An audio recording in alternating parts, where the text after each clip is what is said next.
तो जी हाँ, नमस्कार दोस्तों, आप लोग देख रहे हैं भोजपुरी धमाल। और आप सभी को बता दूँ थे साई लाल यादव जी का नए गाने का टीजर रिलीज हो चुका है। गाने का नाम है हो गइल झगड़ा। और इस गाने तो गाए थे साई लाल यादव जी ने। और इस गाने के राइटर हैं प्यारे लाल दवी जी, जो कि काफ़ी दिनों बाद थे साई लाल का गाना तो यार इनका लिखा हुआ।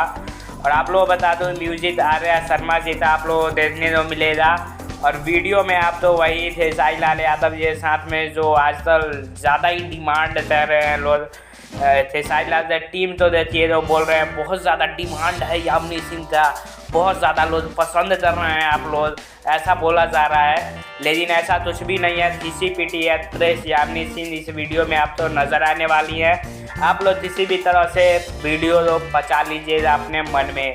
तो आप लोग बता दो कल सुबह 6:15 पर वे म्यूजिक पर रिलीज हो रहा है। फुल वीडियो तो ज़रूर देखिए। तब तक के लिए जय भोजपुरी।